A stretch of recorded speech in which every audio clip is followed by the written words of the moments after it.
जो व्यक्ति भगवान वाहिगुरु अल्लाह ईश्वर उस परमात्मा में विश्वास नहीं रखते, ऐसे व्यक्ति हमारा कार्यक्रम ना देखे, क्योंकि जो भगवान पर ही विश्वास नहीं रखता वो मेरी बात पर क्या विश्वास करेगा। इसलिए ऐसे व्यक्ति को यदि हमारा कार्यक्रम सत्य ना लगे तो वह इसे काल्पनिक मान करके भूल जाए।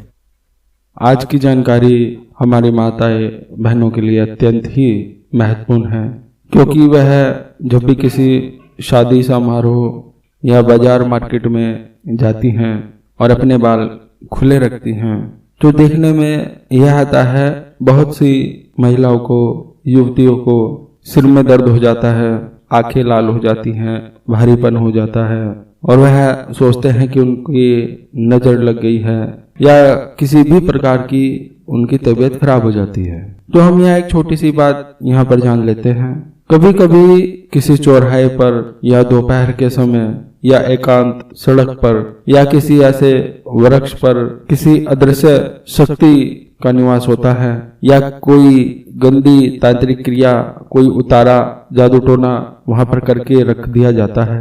और जब महिला या युवती वहां से गुजरती हैं या उनके ऊपर से गुजरती हैं या उनके बिल्कुल पास से गुजर जाती हैं तो उनका असर उस युवती महिला के ऊपर हो जाता है। अब चूंकि उनके बाल खुले होते हैं और आप यह जान लीजिए कि यदि बाल खुले रहते हैं 100 में से 70% ऐसी महिला युवतियों के ऊपर असर जल्दी होता है, क्योंकि ऐसी दुष्ट शक्तियां, गंदी नेगेटिव ऊर्जा खुले बालों की ओर ज्यादा आकर्षित होती हैं। मैं आपको यह नहीं कह रहा हूं कि आप बाल खोल के मत रखिए, लेकिन यह एक छोटा सा उपाय भी बता रहा हूं। यदि आप इस उपाय को करते हैं तो बहुत अच्छी बात है। आप बहुत हद तक ऐसे नकारात्मक नेगेटिव ऊर्जाओं से आप बचे रहेंगे, यही मेरा उद्देश्य है। और इस उपाय में कुछ करना भी नहीं है, बहुत आसान है, कोई खर्च नहीं है किसी भी प्रकार का। जब भी आप कहीं पर जाएं, चाहे आप कहीं पर भी जा रहे हैं, बाजार मार्केट में कहीं पर भी, और आप चाहते हैं कि आप अपने बालों को खोल कर रखें, तो आप एक छोटा सा काम यह करना कि आप अपने लेफ्ट कान की तरफ से और राइट कान की तरफ से, मतलब सीधे हाथ की तरफ से और उल्टे हाथ की तरफ से 1 या 2 बाल या जितने भी बाल आप लें और उन दोनों को आपस में हल्के से चोटी की तरह बांध लें। चाहे आप 4-5 बाल ले लीजिए, 10 बाल ले लीजिए, वह आपकी अपनी इच्छा है। मतलब आपके बालों में एक हल्की सी गांठ लग जाएगी बालों की। इससे क्या होगा, नकारात्मक ऊर्जा, नकारात्मक शक्ति बालों में जल्दी से एंट्री नहीं ले पाएगी। और साथ ही आप अपने पर्स में, कपड़े में, कहीं पर भी आप एक लहसुन अपने साथ में रखें। और जब आप अपने घर आ जाएं, शादी से, पार्टी से वापस अपने घर आ जाएं, तब आप बालों को जो आपने बांधे थे आप उनको खोल लीजिए और लहसुन को फेंक दीजिए। तो यह एक बहुत ही छोटा सा सिंपल उपाय है, इसमें कोई खर्चा नहीं है, आपको कुछ करना नहीं है। यह मैंने आपको एक छोटी सी जानकारी दी। यदि आप इस जानकारी को करते हैं बहुत अच्छी बात है, और नहीं करते हैं वो आपकी अपनी इच्छा है। आगे भगवान शिव की इच्छा। शंभु महादेव भोलेनाथ। मैं आपको साधनाएं सिखा रहा हूँ, बता रहा हूँ, तो आप मुझसे भी यही सवाल आकर के कर सकते हो कि क्या आप हमें कोई छोटा मोटा चमत्कारिक अनुभव करा सकते हो। लेकिन आप यह ध्यान रखना, जो भी व्यक्ति मुझसे आकर के यह बोलता है कि क्या आपके पास में शक्ति है या कुछ इस प्रकार का, तो मैं तो सबको एक ही बात कहता हूँ कि मैंने अपने जीवन में कोई शक्ति प्राप्त नहीं की, सिद्धि नहीं प्राप्त की, ना ही मेरे पास में कोई अलौकिक शक्ति है, ना ही मैं कोई गुरुजी, बाबा जी या बहुत बड़ा ज्योतिष आचार्य हूँ। मैं तो एक आप ही की तरह एक सामान्य व्यक्ति हूँ, आप ही की तरह। लेकिन आप मेरे पास में आए हो तो हम मिल करके भगवान की पूजा उपासना करेंगे। अब मैं जो आपको बताने वाला हूँ यह है, आप मेरी बात पर विश्वास मत करना, आप अपनी आंखों से देखकर ही विश्वास करना। क्योंकि लोग यह कहते हैं जब वह हमारे पूजन में सम्मिलित होते हैं और जब हम माता की पूजा उपासना करते हैं तो बहुत से लोगों को ऐसा प्रतीत होता है कि उन्हें साक्षात देवी दर्शन हो रहे हैं, उन्हें विभिन्न प्रकार की अनुभूतियां हो रही है, उन्हें ऐसा लगता है कि उनके आसपास कोई शक्ति घूम रही है और उन्हें विभिन्न प्रकार की ऐसी अनुभूतियां होती हैं जो उन्होंने अपने जीवन में कभी महसूस नहीं की। और जब आपको ऐसी दिव्य अनुभूतियां हो कि शक्ति आपके आसपास ही है, तो आपको हाथ जोड़ लेने चाहिए और मन में जल्दी जल्दी वह सब मांग लेना चाहिए जो आपकी अभिलाषा हो, जो आप जीवन में चाहते हो कि आपको ये सब चीजें प्राप्त हो। जो भी आप चाहते हैं वह सब चीजें आपको प्रार्थना के रूप में मांग लेनी चाहिए जल्दी जल्दी। और यदि आपको किसी भी प्रकार की कोई भी दिव्य अनुभूति, चमत्कारिक अनुभूति ना हो, तो आप समझ जाइएगा कि सच में ही मैंने कुछ नहीं किया।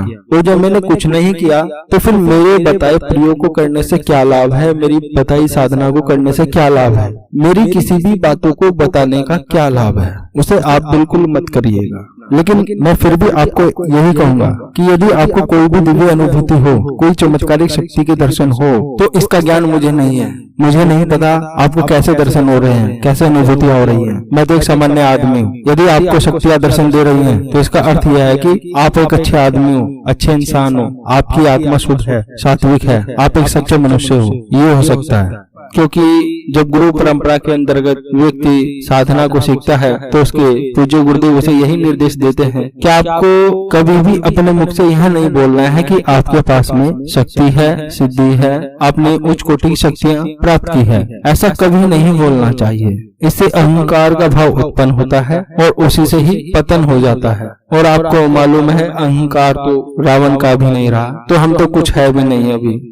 यदि आप दिव्य शक्ति, दिव्य दर्शन, सिद्धि प्राप्त करना चाहते हैं तो सबसे पहले आपको एक सिद्ध गुरु से गुरु दीक्षा लेनी होगी। ऐसा नहीं करना है कि किसी भी व्यक्ति से आपने गुरु मंत्र ले लिया और उसका ही जाप करने लगे। गुरु कैसा होना चाहिए, गुरु मंत्र से किस प्रकार से आपको लाभ होगा, गुरु संप्रदाय किस प्रकार से होता है, किस प्रकार से हम उनसे जुड़ सकते हैं, ज्यादा जानकारी के लिए आप यह वीडियो देखिए जिसका नाम है गुरु दीक्षा किन लोगों को लेनी चाहिए, गुरु दीक्षा किन लोगों को नहीं लेनी चाहिए। यह वीडियो का नाम है, आप इस वीडियो को देखिए। बहुत से लोग यह सोचते रहते हैं कि हमें यंत्र माला से साधना करनी चाहिए या बिना यंत्र माला से साधना करनी चाहिए।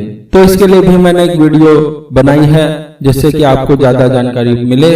आप इस वीडियो को देखिए जिसका नाम है किन लोगों को यंत्र माला से साधना करनी चाहिए, किन लोगों को यंत्र माला से साधना नहीं करनी चाहिए। और साधना में सबसे बड़ी गलती तो यह हो जाती है कि जब आप साधना करते हैं, मंत्र का जाप करते हैं और अंत में जब हवन आदि की प्रक्रिया करते हैं तो आप बाजार से वही सड़ी गली सामग्री का पैकेट ले आते हैं जो कि लकड़ियों का बुरादा होता है। आरा मशीन जहाँ पर लकड़ी की कटाई होती है या लकड़ी फर्नीचर का काम होता है, जहाँ पर बुरादा निकलता है, उसी गंदी लकड़ी के बुरादे से ही हवन सामग्री निर्मित कर दी जाती है। बहुत सी, सभी को नहीं कह रहा हूँ मैं, बहुत सी कह रहा हूँ। अधिकतर मार्केट में ऐसी गंदी ही सामग्री मिलती है। अब कोई व्यक्ति इस प्रकार का तो मुझे नहीं लगता कि वह आपके लिए अच्छी साफ साफ जड़ी बूटी इकट्ठा करेगा, स्वच्छता के साथ में उसका निर्माण करेगा और फिर वह पैकिंग करके हवन सामग्री को बेचेगा। तो ऐसे गंदी हवन सामग्री से हवन करने से लाभ के स्थान पर हानि ही होती है, नकारात्मकता ही फैल जाती है। इसकी ज्यादा जानकारी के लिए आप यह वीडियो देखिए जिसका नाम है इसे जलाने से सभी देवी देवता होंगे खुश। इसमें धूप का भी बताया गया है, किस प्रकार से आपको धूप जलानी चाहिए, किस प्रकार की हवन सामग्री से आपको हवन करना चाहिए, यह बताया गया है। तो हमने तीनों की जानकारी के लिए वीडियो बना दी है, आप इन्हें देख सकते हैं। आगे भगवान शिव की इच्छा। शंभु महादेव भोलेनाथ।